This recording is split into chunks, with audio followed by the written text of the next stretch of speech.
My name is Elizabeth, and at 68, I believed I understood how cruel life could be. I thought I had already faced the worst of it: loss, loneliness, disappointment. I was wrong. The taxi stopped in front of my apartment building just as the late afternoon light began to fade. I had lived there for 15 years. It was familiar, predictable, safe. My son lived in the same building, just 2 floors above me, with his wife. That had always comforted me. Or, at least, it used to. I stepped out slowly, gripping my crutches. The surgery had gone well, the doctor said, but recovery would be slow. Every movement sent a sharp reminder through my body that I was no longer as strong as I once had been. Still, I told myself I was lucky. I had a home. I had family nearby. I wasn't alone. Or so I thought. The driver helped me with my small bag, then hesitated when he saw my face change. I hadn't even realized I'd stopped breathing. There, right in front of my door, sat my suitcase. Not inside. Not where it should have been. Outside. For a moment, nothing made sense. That suitcase was supposed to be safe inside my apartment. It had been left in their care while I stayed with my sister before surgery. She had promised, so confidently, so warmly, that everything would be handled. My fingers tightened around the crutch as I stepped closer. That's when I noticed the note. A small piece of paper tucked beneath the handle, fluttering slightly in the cold breeze. Something inside me already knew I wouldn't like what it said. I bent down carefully, pain shooting through my hip, and pulled the paper free. The handwriting was neat, controlled. Familiar. I read it once, then again, and again.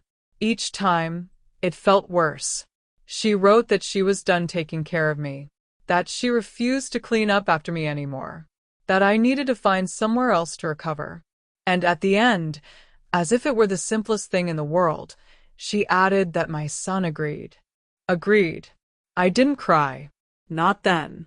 I just stood there, staring at the words as if they might rearrange themselves into something kinder if I waited long enough. The driver asked if I was all right, but I couldn't answer. What could I possibly say? That my own family had decided I was no longer worth the inconvenience? Eventually, I unlocked the door and went inside. Everything looked exactly the same as I had left it, and yet it felt completely different. I dragged the suitcase in behind me, each step heavier than the last, and sank onto the couch. The silence inside the apartment pressed against me. No messages, no missed calls, no sign that anyone had wondered whether I had made it home safely. I thought about calling my son, but the words from the note echoed too loudly in my mind. He agrees. Did he really? Had he decided I was too much? Too difficult? Too inconvenient? The pain in my hip pulsed steadily, but it was nothing compared to the weight building in my chest. I had raised him alone. I had worked endlessly to give him a future. Every sacrifice had felt worth it, until this moment. Night came slowly. I didn't turn on the lights right away.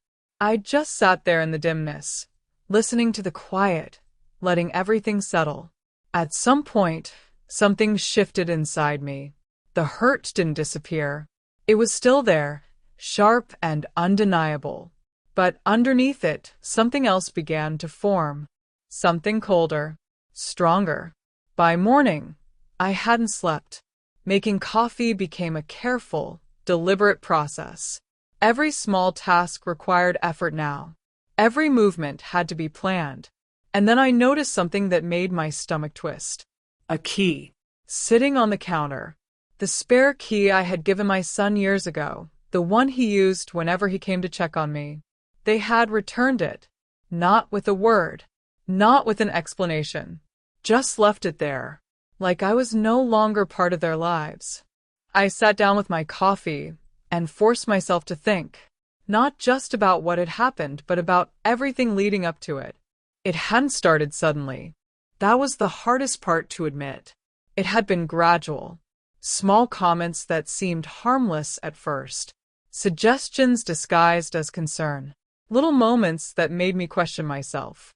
She would comment on my habits, on my clothes, on how I managed things, always with that same tone, gentle, but somehow cutting. She offered help more and more often. At first, I thought it was kindness, but over time, it began to feel like something else, like she was slowly taking control. Appointments, medications, decisions, and every time I tried to push back, even slightly, I ended up feeling guilty, as if I were being unreasonable for wanting to remain independent. My son had started to change too. Not dramatically, just enough. A look here, a hesitation there. Doubt. That was what she had planted, and it had grown. I remembered family dinners that no longer felt like mine. Conversations where I felt like a guest instead of a mother. Moments where I realized I was being quietly pushed to the edges. I had ignored it all, because I didn't want to lose him. But now, sitting alone in my apartment, I finally saw it clearly. This hadn't been sudden. It had been planned. Carefully. Patiently. And I had walked right into it. The phone rang, pulling me out of my thoughts. My sister. Her voice was warm, concerned, familiar. At first, I tried to pretend everything was fine, but I couldn't keep it together. The words came out before I could stop them. Everything. The suitcase. The note. The silence. When I finished, there was a pause. Then anger. Not at me. At them. She reminded me of things I had almost forgotten. Things I had done for them. Times I had given more than I should have. And for the first time, something inside me shifted completely. Not sadness. Not confusion. Clarity. By the time we hung up, I wasn't just hurt anymore. I was angry. Not the kind of anger that burns out quickly. The kind that settles deep. The kind that changes you. I looked around my apartment, the same place that had once felt like home, and I realized something important. I wasn't helpless. I wasn't weak. And I wasn't done. Not even close. The next morning didn't feel like a new beginning. It felt like a continuation of something unfinished, something that had been quietly building for years without me fully realizing it.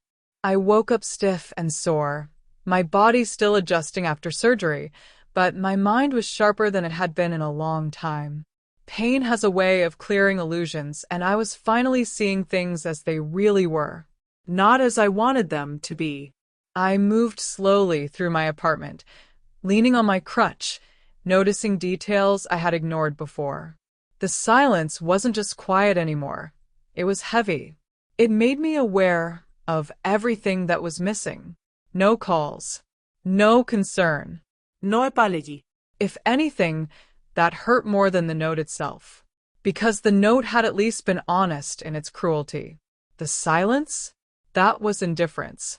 I sat down with my coffee and began replaying the past 2 years in my mind, but this time I wasn't making excuses for anyone. I wasn't softening the edges or justifying behavior. I was looking at it like a stranger would, objectively, without emotion. And what I saw made my stomach turn. It had started subtly. A comment about how I should simplify my life. A suggestion that I might be forgetting things. At the time, I thought she was just concerned. But now I understood. Those weren't observations. They were seeds. Carefully planted ideas meant to grow into something bigger. Doubt. Not just in myself, but in how my son saw me. She had positioned herself perfectly. Always helpful, always attentive, always appearing like the reasonable one. And I had unknowingly played my role, grateful, accommodating, trying not to cause trouble. Looking back, I realized how often I had stayed quiet just to keep the peace. How many times I had let something slide because I didn't want conflict. I thought I was protecting my family. In reality, I was slowly erasing myself from it.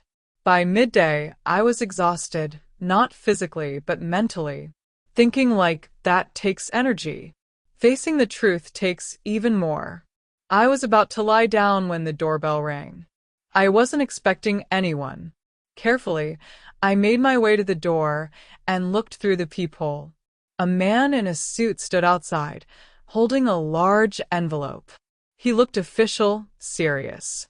Not the kind of person who showed up by accident. When I opened the door, he greeted me politely and asked if I was Elizabeth. I nodded, and he handed me the envelope, asking for my signature. The name on the envelope caught my attention immediately. It was a law firm, one I vaguely recognized but couldn't place. I took the envelope inside, my curiosity replacing my fatigue. Something about it felt important. I sat down and opened it slowly, careful not to tear anything inside. The papers were thick, formal, filled with legal language. At first, I struggled to understand what I was reading. My eyes scanned the page again and again until the meaning finally began to settle in. My uncle had left me an inheritance. That alone would have been surprising enough.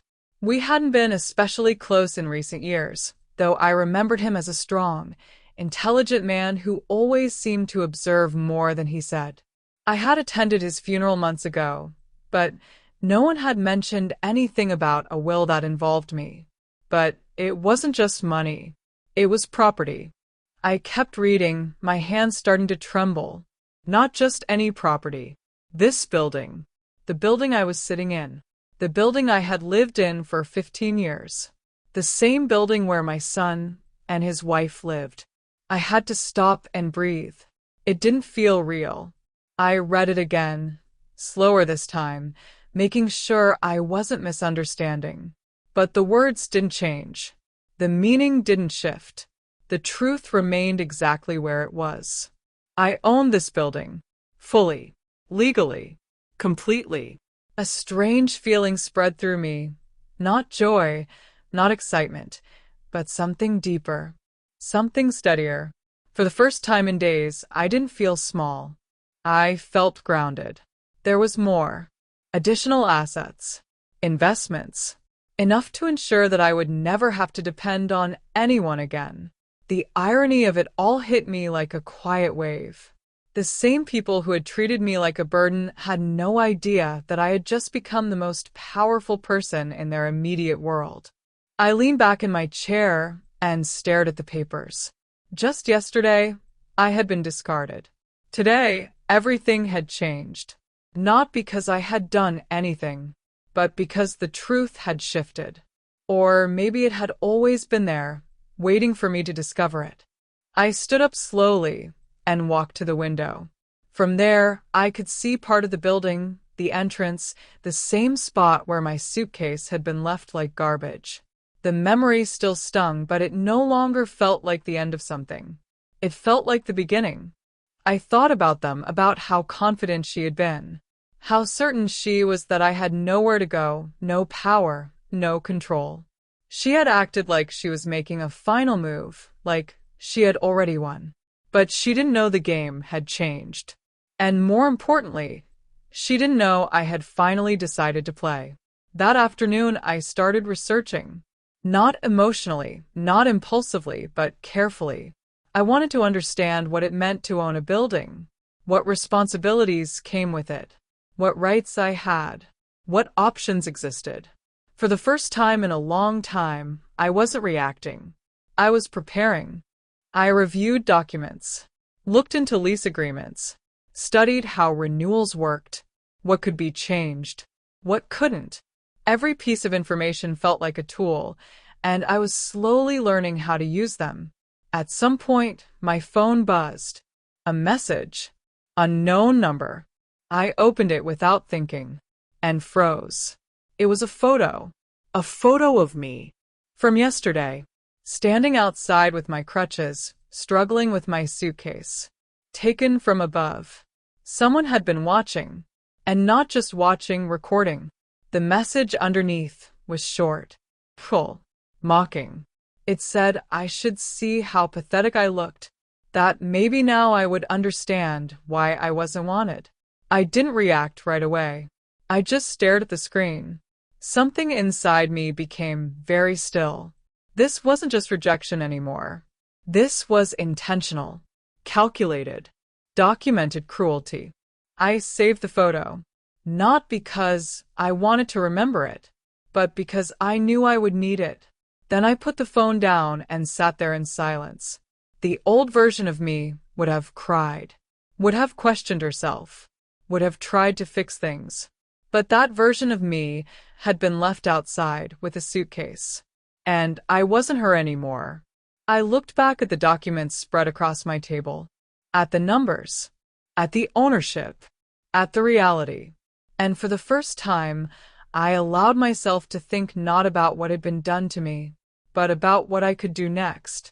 Not out of revenge, not out of anger, but out of something far more dangerous. Clarity. Because once you see things clearly, you can't go back. And once you understand your position, you stop asking for permission. By the time a week had passed, I was no longer the same woman who had stood helplessly outside her own door. Nothing dramatic had happened on the surface. No confrontations, no raised voices, no sudden moves. But inside, everything had shifted. I had stopped reacting, and I had started observing. There's a difference, and it's a powerful one. When you stop reacting emotionally, you begin to notice patterns, details, weaknesses. And for the first time in a long time, I was paying attention to everything. Recovery from surgery was still slow, but I used that time deliberately. Every morning, I sat with my coffee and paperwork instead of memories. I learned how leases worked, how renewals were handled, what rights tenants had, and more importantly, what rights I had. I met with a lawyer, asked questions, took notes. I didn't rush anything. That was the key. For years, I had been pushed, nudged, guided into decisions. Now I was the one setting the pace. The building itself became something new in my eyes. It was no longer just the place I lived. It was an asset, a structure filled with lives, contracts, responsibilities, and leverage. I walked the hallways slowly, noticing details I had ignored for years. The chipped paint in the lobby, the flickering light near the stairs, the broken intercom that no one had fixed. Small things, but meaningful. They told a story about neglect, about a system that had been running quietly, without care. So, I started making changes. Nothing extreme. Nothing that would draw immediate attention. Just improvements. I hired a cleaning service to maintain the common areas. I arranged for repairs. The intercom was fixed. The lobby was repainted. Even the lighting was replaced with something warmer, more inviting. People noticed. Of course they did. Tenants began to greet me differently. There was appreciation in their eyes, curiosity too. They didn't know who I really was yet, not officially, but they could feel that something had changed. That someone cared now. And I did care. That was the difference between me and what had been there before. I wasn't just maintaining a building. I was rebuilding control over my own life. During those days, I didn't hear from my son. Not once. At first, that silence hurt. Then it became something else, confirmation. He wasn't reaching out. Not because he couldn't, but because he had chosen not to. That realization didn't break me. It clarified things. I stopped waiting. Instead, I started documenting everything. The message with the photo. Saved. The returned key. Noted. The lack of communication. Recorded in my mind like evidence. I didn't know exactly how I would use it all, but I knew this. Truth, when organized, becomes power. 3 weeks passed like that. Quietly. Strategically. I healed. Not just physically, but mentally. And with each passing day, I felt more stable, more certain, more in control. Then something happened. It was late afternoon. I had just returned from physical therapy and was moving more comfortably now, only one crutch instead of two. As I approached the stairwell, I heard voices from above. Loud. Tense. Familiar. I froze. It was them. I hadn't heard their voices in weeks. Not this close, not like this. Instinct told me to move away, to give them privacy. But something held me there. Maybe it was instinct. Maybe it was timing. Or maybe it was the simple fact that I deserved to hear the truth.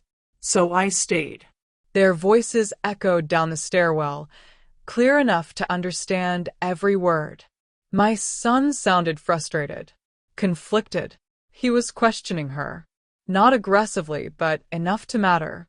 He said she had gone too far, that things could have been handled differently, that what she did wasn't right. For a moment, my heart reacted. A small, dangerous flicker of hope. But then she responded. Calm at first, controlled, then sharper. She said she had done what was necessary, that I would have become a burden, that I would have slowly inserted myself into their lives until they had no space left, that she had seen it coming before it happened.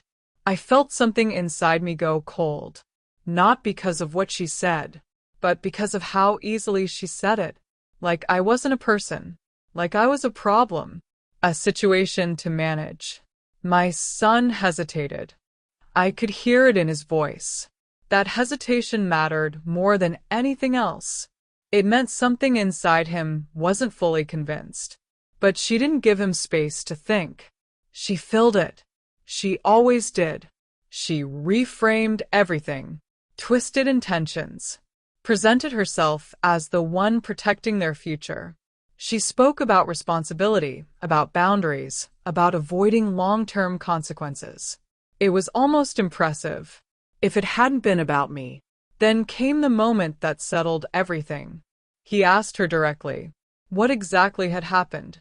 There was silence. A long one. And in that silence, I understood something important. She hadn't told him the truth. Not fully. Not honestly. She had shaped the story in a way that benefited her. And he had accepted it. Because it was easier. Because it required less effort than questioning it. That realization didn't hurt the way I expected it to. It didn't feel sharp. It felt final. I quietly stepped away from the stairwell and returned to my apartment. I didn't rush. I didn't react. I sat down. And I thought. For a long time, that conversation had given me something I didn't have before. Clarity about him. He wasn't cruel. He wasn't malicious. He was passive. And passivity, I realized, can be just as damaging. He had allowed things to happen. He had chosen comfort over truth. And that choice had consequences. That night, I opened my laptop again. But this time, I wasn't researching in general. I was focused, specific, targeted, lease agreements, renewal timelines, market rates, numbers, Facts. No emotion. just structure. I found their lease, Unit 4B. I read it carefully. Every clause, every condition, everything was clear. Everything was legal. Everything was adjustable. Their rent was far below market value. Significantly. I confirmed it with data. Comparable units. Same area. Same size. The difference wasn't small. It was substantial. I leaned back in my chair and closed my eyes for a moment. This wasn't revenge. That was important to understand. Revenge is emotional, reactive. What I was doing was correction. Reality aligning with truth. They had made decisions based on the belief that I had no power, that I was dependent, replaceable, disposable. But reality didn't support that anymore. And reality always wins. I opened a new document and began drafting a lease renewal notice. Carefully. Professionally. No personal language. No accusations. Just numbers. Terms. Deadlines. I worked on it slowly, reviewing every line, making sure everything was legally sound. When I finished, I didn't send it immediately. That was the difference between who I used to be and who I was becoming. I didn't act impulsively anymore. I waited, because timing matters, and patience is power. I printed the document and placed it neatly on the table. Then I turned off the light and went to bed. For the first time in weeks, I slept. Not because everything was resolved, but because I finally knew what I was doing. And more importantly, Why? by the time December arrived, everything was in place. Not emotionally. That part had already settled into something colder and steadier, but structurally, legally. Practically. I had taken the time to understand every detail, every option, every possible outcome. And when you understand something completely, you stop fearing it. You start using it.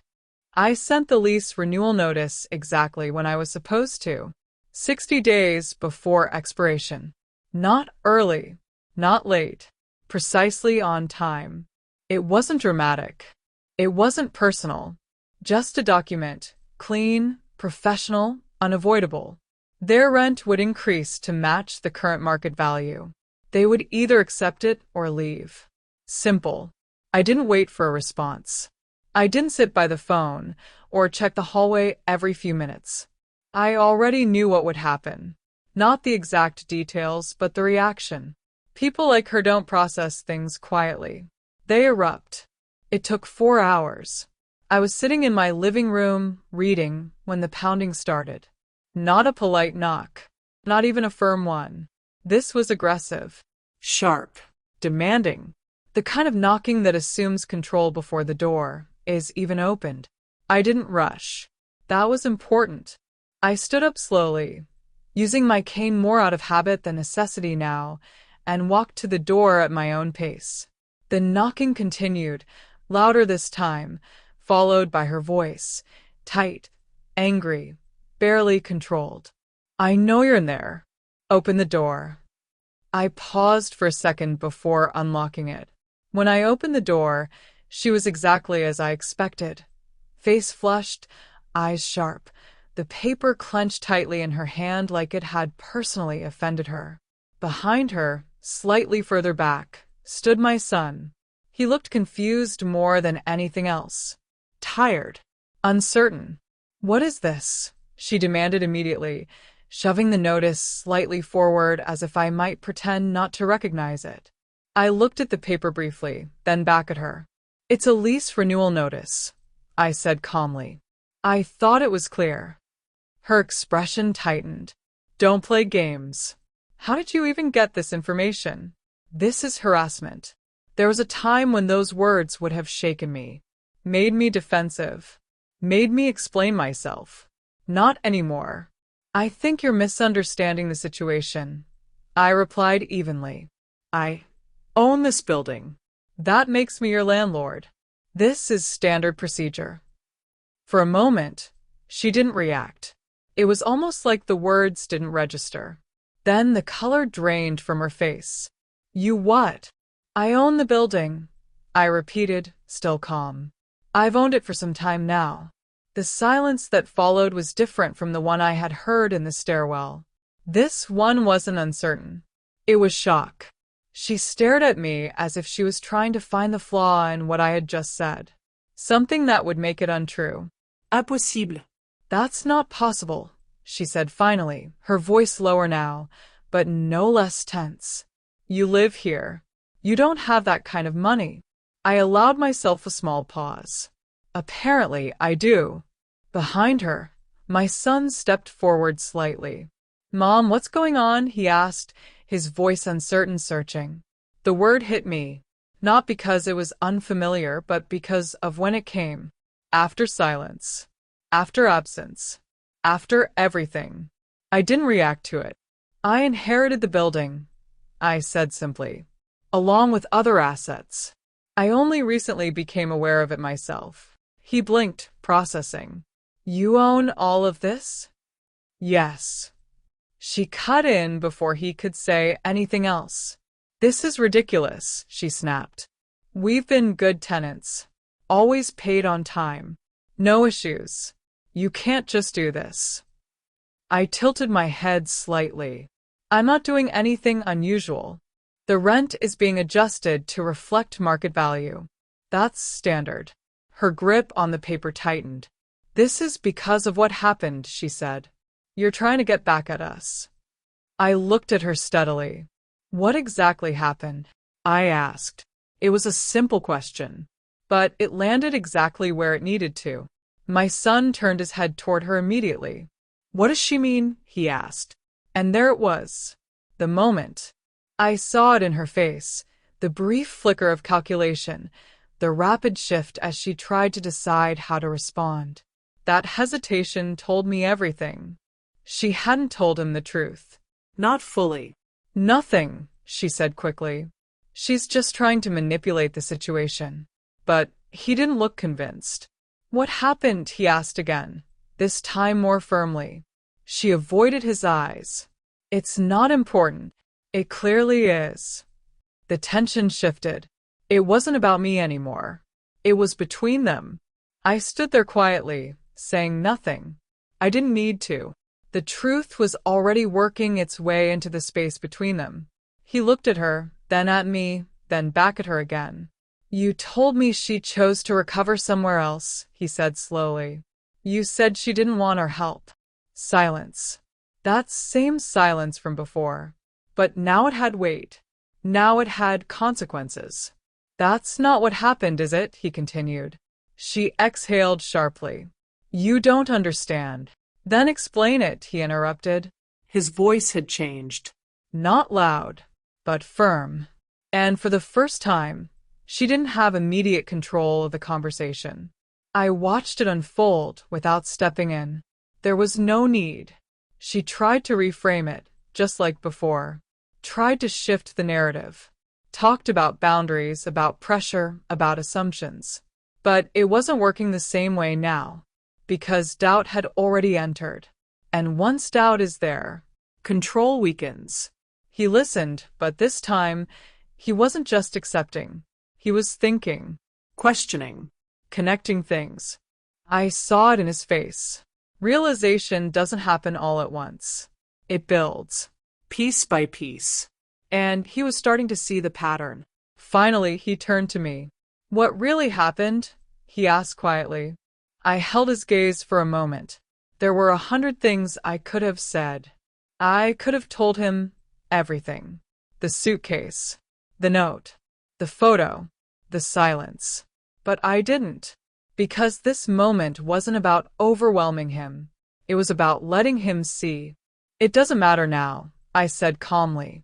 What matters is that you have a decision to make. About your lease. It wasn't forgiveness. It wasn't cruelty. It was distance. And sometimes distance is more powerful than either. She stared at me, stunned. He looked conflicted. And for the first time since all of this began, I felt something close to balance. Not victory. Not satisfaction. Just alignment. I stepped back slightly and held the door. You have time to decide, I added. Then I closed it. Not abruptly. Not aggressively. Just firmly. The silence that followed was different from before. It wasn't empty. It was controlled. I walked back into my apartment, set my cane aside, and sat down. My hands were steady. My breathing was even. Everything was exactly where it needed to be. Because this was never about confrontation.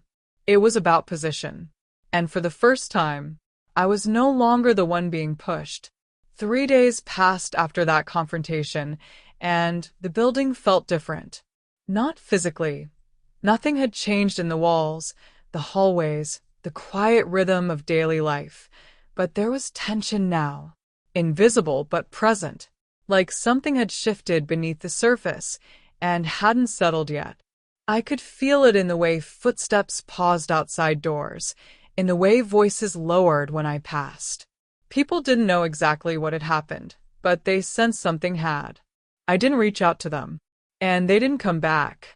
At least, not together. On the third evening, Just as the light outside began to fade into that soft gray that always made the city feel distant, there was a knock on my door. This one was different. Not aggressive. Not demanding. Careful. Almost hesitant. I already knew who it was before I even looked. When I opened the door, my son stood there alone. For a moment, neither of us spoke. He looked smaller somehow. Not physically, but in the way his shoulders were slightly hunched, the way his eyes didn't quite meet mine at first. He looked like someone carrying something heavy and not yet sure how to set it down. Mom, he said quietly. The word landed differently this time. Not out of habit. Not out of convenience. There was something else behind it now. I stepped aside and let him in. He walked slowly into the apartment, looking around as if he hadn't really seen it in years. His eyes lingered on familiar things, the photos, the furniture, the small details that hadn't changed. It was as if he was realizing, piece by piece, that this space had always been stable, that I had always been stable. He sat down on the couch, leaning forward slightly, his hands clasped together.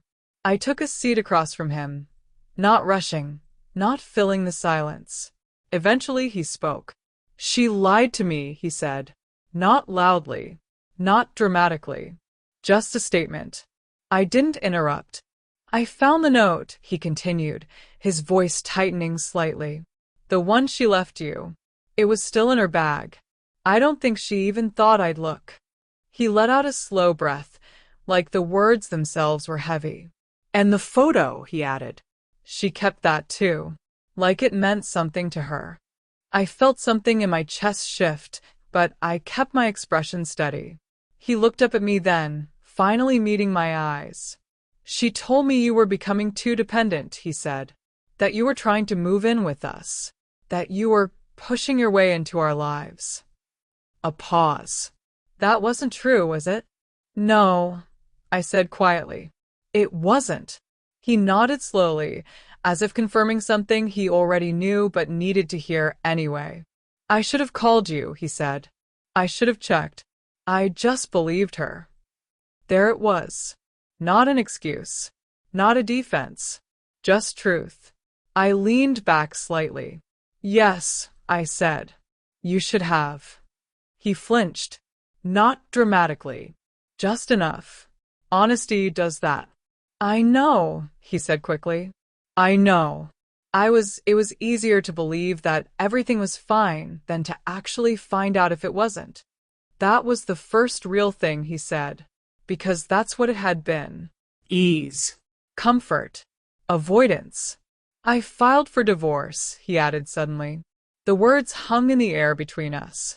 I didn't react immediately. Not because I didn't feel anything, but because I needed to understand what I was feeling before responding. There was relief. Of course there was. But there was also something else. Sadness. Not for her. For him. For what he had thought he had. I'm sorry, I said finally. I know that isn't easy. He gave a small, tired nod. I thought I loved her, he said. But I think I loved who she pretended to be. Silence settled again, but this time it wasn't uncomfortable. It was necessary. He looked around the apartment once more. She always talked about you like you needed help, he said. Like you couldn't manage on your own. But this place, your life, you're fine. I didn't correct him. I didn't need to. He was seeing it for himself. She can't afford the new rent, he continued. She's been calling me constantly, saying you're trying to ruin her life, that this is all about control. I watched him carefully. And what do you think? I asked. He hesitated. I think, he started, then stopped. I think I don't understand everything yet, but I know she wasn't honest. And I know I wasn't either. That was closer. Not complete, but closer. The rent, he said after a moment. It's going to force her to leave. Probably the city. I nodded slightly. Yes. He looked at me, searching. Why? He asked. I understand the market value part. I do. But the timing, it feels like more than that. I held his gaze. For a long moment, I considered how to answer. Not what would sound best. Not what would make things easier. But what was true.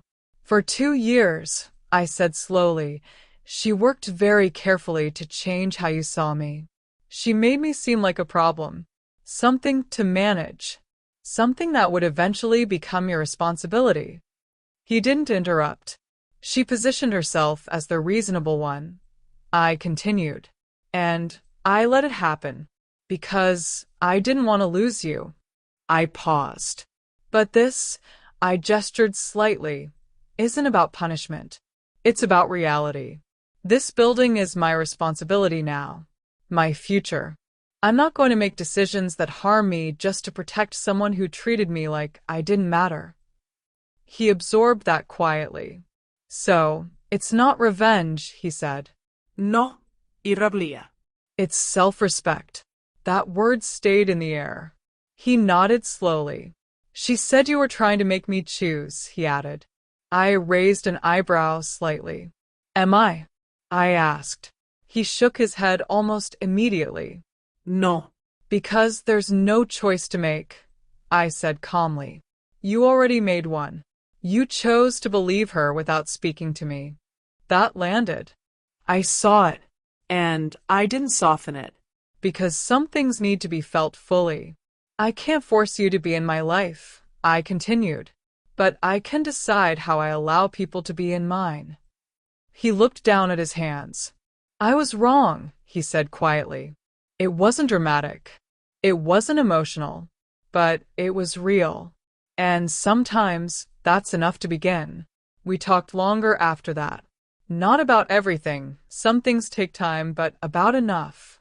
About how things had changed. About how they had unraveled. About how easy it had been for distance to grow when no one was paying attention. When he stood to leave, he hesitated at the door. I'm not asking you to change the rent, he said. I just wanted to understand. I know, I said. He nodded. Then he left. I stood there for a moment after the door closed, listening to the quiet again. But it didn't feel the same anymore. Not empty. Not heavy. Just still. And for the first time since all of this began, I realized something important. I hadn't lost everything. I had just finally seen what was real. 2 weeks after that conversation, everything finally settled into place. Not perfectly, not cleanly, but truthfully. And truth, I learned, is far more stable than comfort. It doesn't shift depending on who's speaking or what's easier to believe. It just exists, whether you accept it or not. She moved out on a cold morning without saying a word to me. I watched from my window as boxes were carried down, one after another, stacked into a rented truck that looked too small for everything she was trying to take with her. Her movements were sharp, controlled, almost mechanical. Not once did she look up. Not once did she hesitate. It was as if, even now, she refused to acknowledge that I existed beyond the inconvenience I had become to her plans. There was no apology.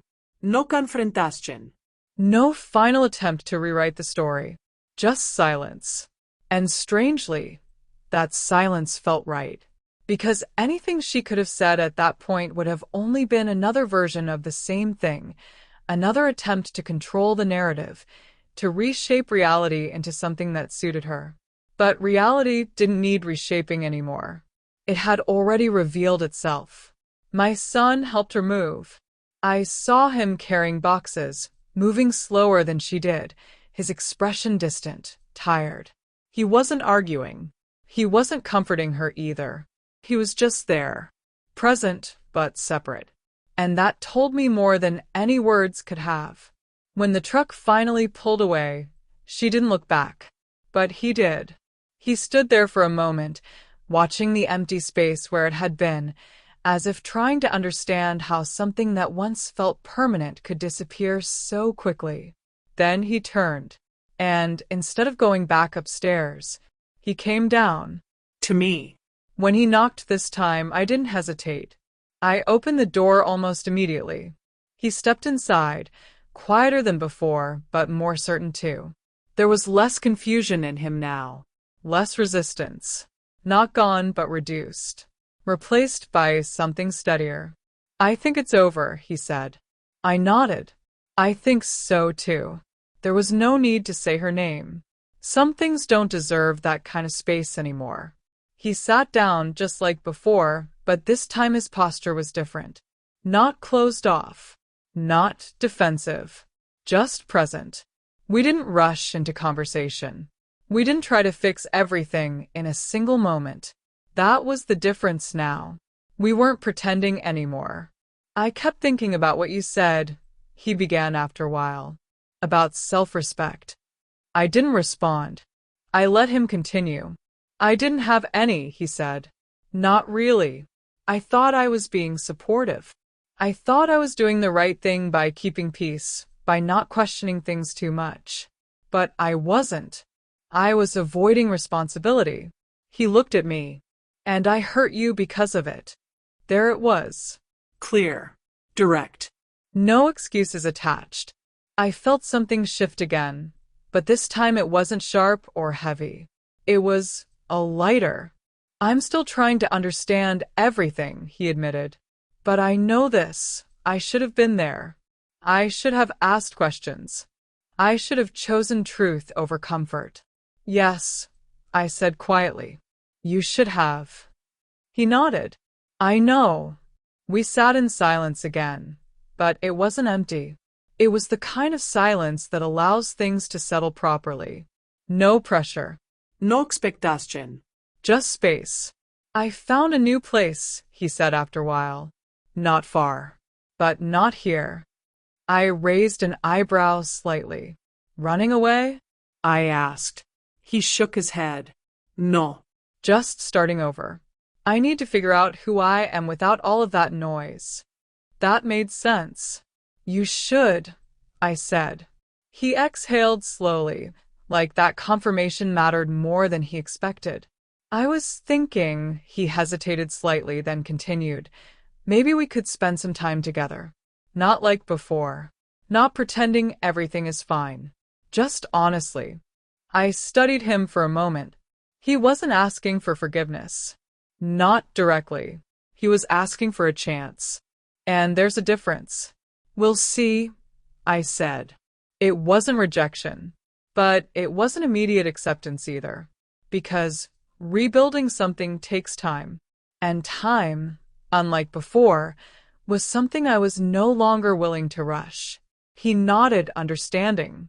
That alone told me he had changed. At least a little. Over the next few weeks, things developed slowly. The met occasionally. Coffee. Short walks. Conversations that didn't try to cover everything at once. We talked about simple things at first, daily routines, small observations, neutral ground. Then gradually we moved into deeper territory. Not all at once. Not forcefully. Just naturally. There were moments of discomfort. Of course there were. You don't rebuild trust without facing what broke it. But there were also moments of clarity, of honesty. And those mattered more. Meanwhile, the building continued to improve. I adjusted rents as leases renewed, fairly, consistently, without bias. Some tenants left. Others stayed. New people moved in. Families. Individuals. Lives continued. And I managed it all with a sense of control I had never experienced before. Not power in the dramatic sense, but stability, independence, security, the kind that doesn't depend on anyone else's approval. Sometimes I would pass by the apartment she used to live in. It didn't feel heavy anymore. It didn't trigger anything. It was just another unit, occupied by someone new, as it should be, because that's the truth about most things. They feel permanent while they're happening, and temporary once they're gone. One evening, my son came over again. We sat by the window, the city quiet outside, the kind of quiet that feels earned rather than empty. I never thanked you, he said. For what? I asked. For not cutting me off completely, he replied. For not deciding I wasn't worth the effort.